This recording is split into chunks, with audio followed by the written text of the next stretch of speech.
What's up guys, NepentheZ here and welcome back to another episode of The Road to Glory.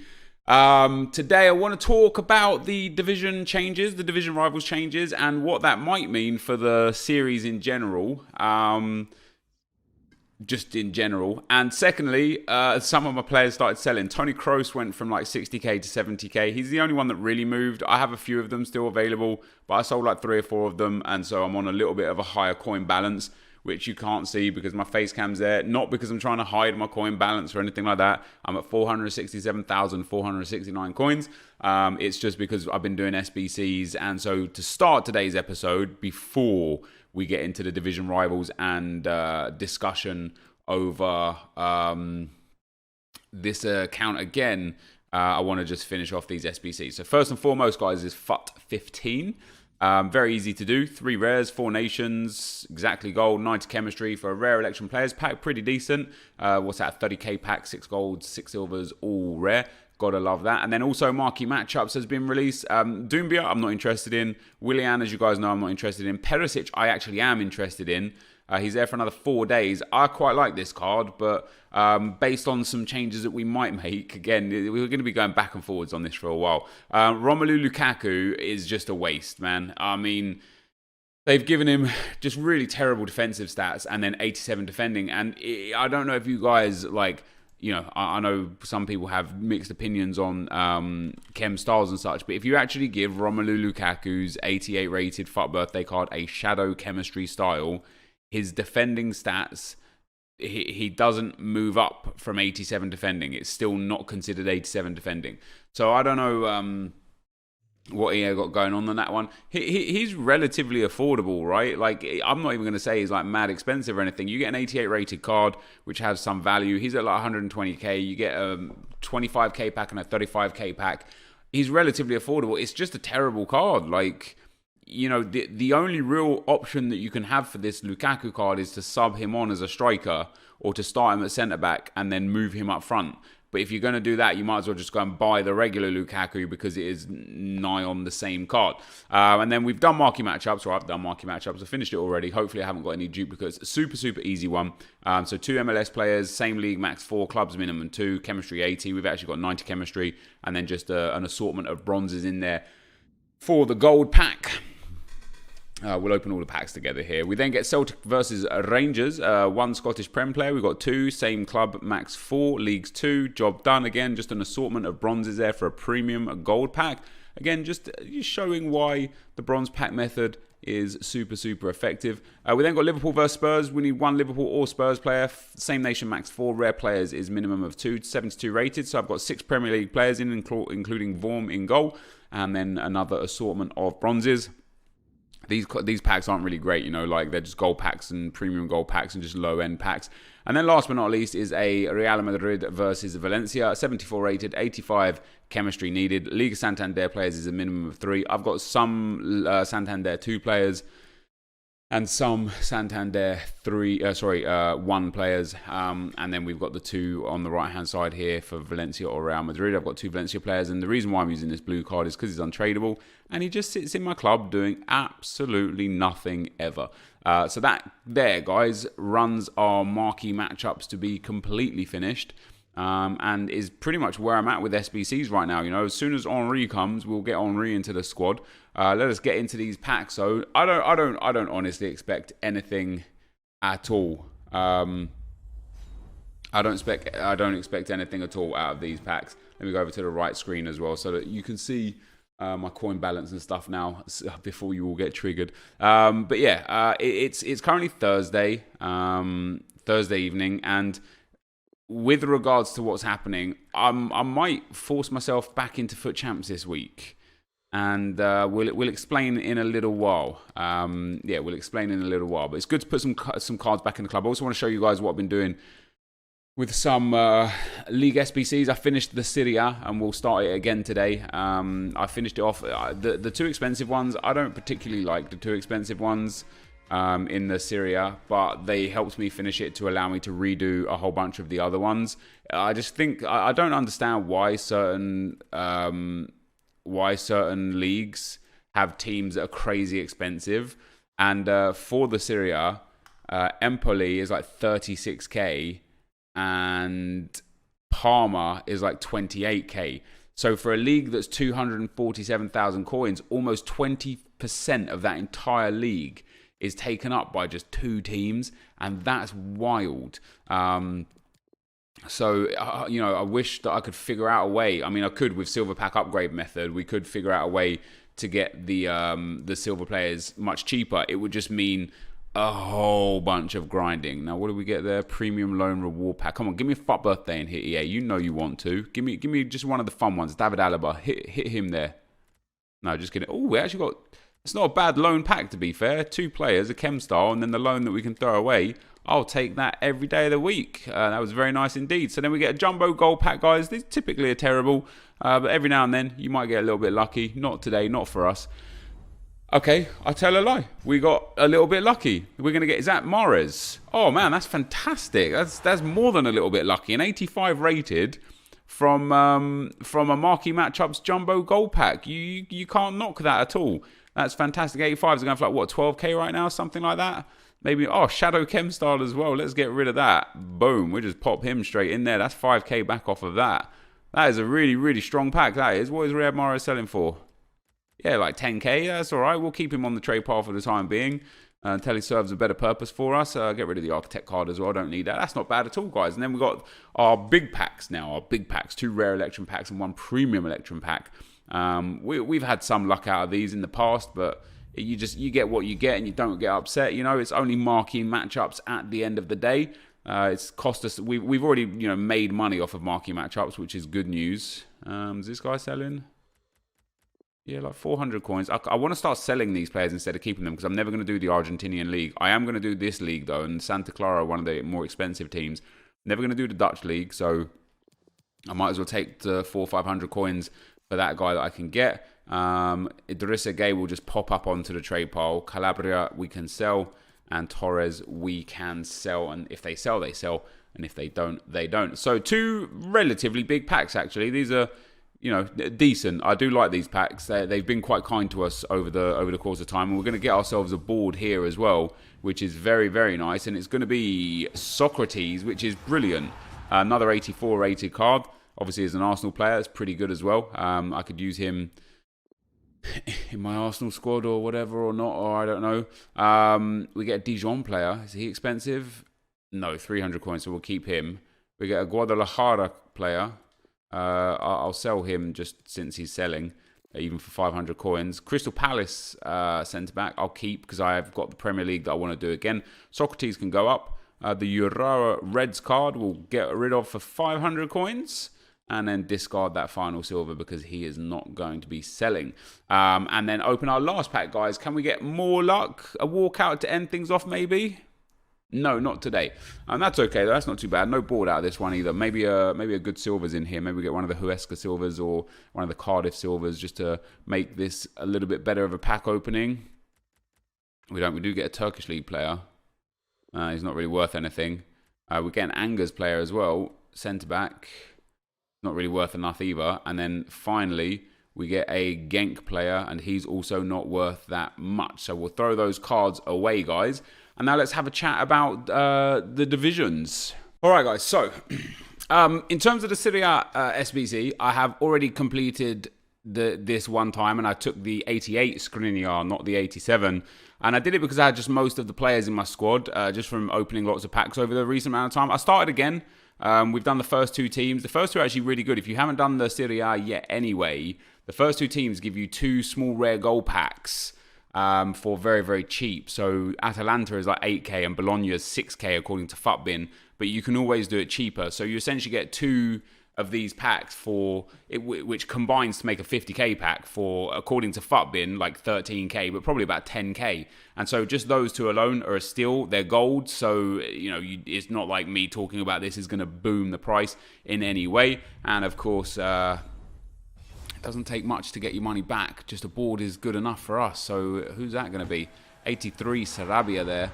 Not really my money back with Sarabia, but also not the worst in the world. So a couple of nice 82 Gaetan, Alberto Moreno in there as well. We'll pop the 83 up into the trade pile. and open the next one. And this is just for me personally, because of how much I grind on this account. It's nice and it's easy to just do teams when I have like 65 to 70% of the team done. I'm then okay to just go and buy, Marquinhos, very nice. Very nice. I'm just happy to go and buy, the last 2 or 3 players that I have to complete every team.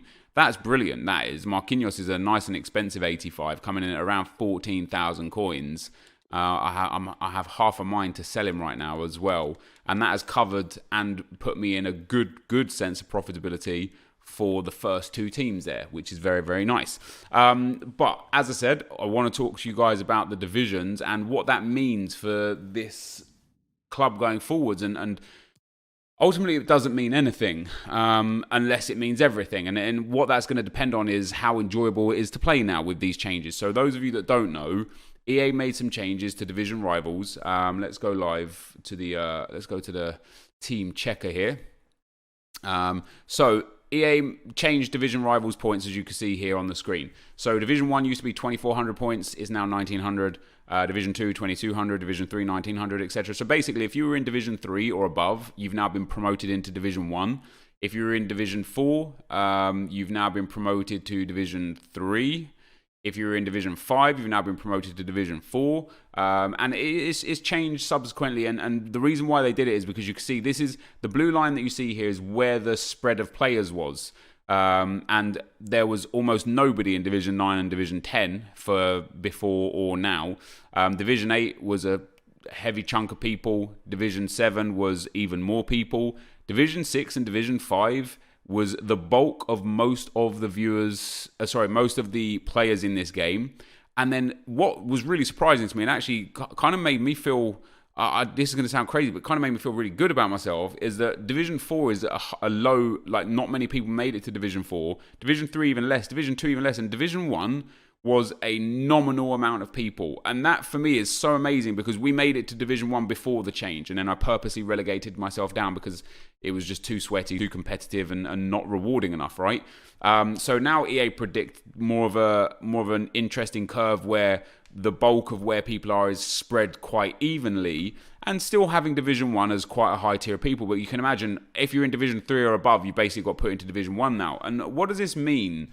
What does this mean for the game? Well, in the one hand, it could be a really good thing because it's going to make me want to potentially play the game again now, because I'm not going to be playing against just the elite players for the same rewards as what I'd get in Division 5 Rank 1, for example.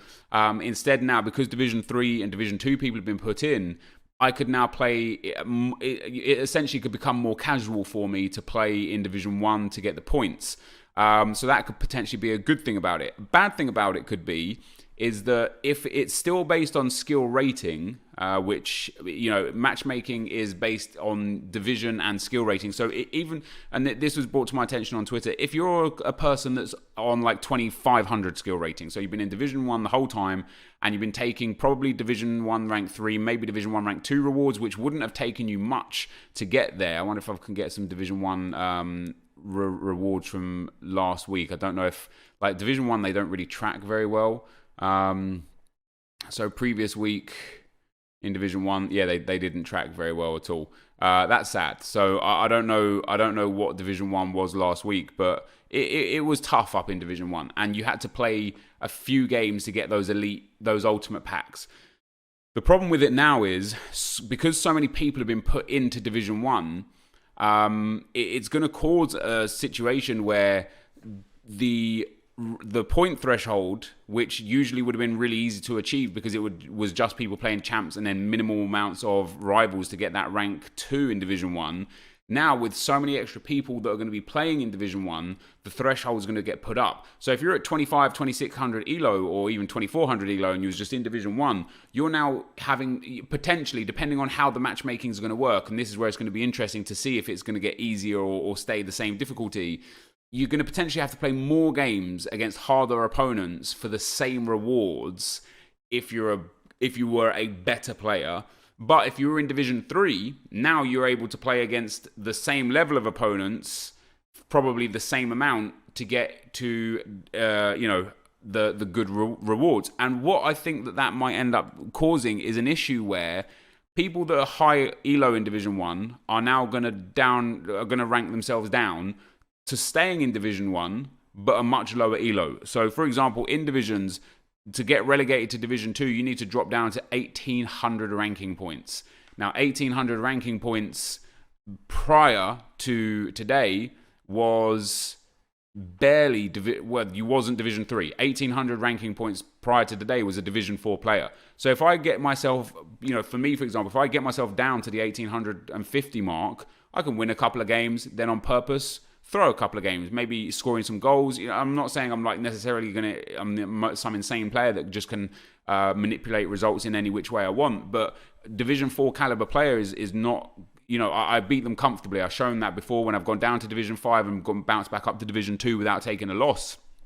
If I relegate myself down to, like 1,850, 1,875 elo, I can now just comfortably get the points to get myself Division 1 rank 2 or Division 1 rank 1, and then just do the same thing again the next week and just play to a low elo. And what I think might happen is, I think we might see the Division 4 and Division 5 get flooded again with people just ranking themselves down because they don't want to play, because the reward structure hasn't really changed. So it's going to be a bit of an interesting scenario to see what and how EA have done things and what impact it may make. I'm genuinely very intrigued to see. And so for what that means for the series is if it is very easy for me to just play, say, 6 or 8 or 10 games per week to get enough points to get me even rank 2 in Division 1, I'm now intrigued to play all of my champs games and all of my rivals games, because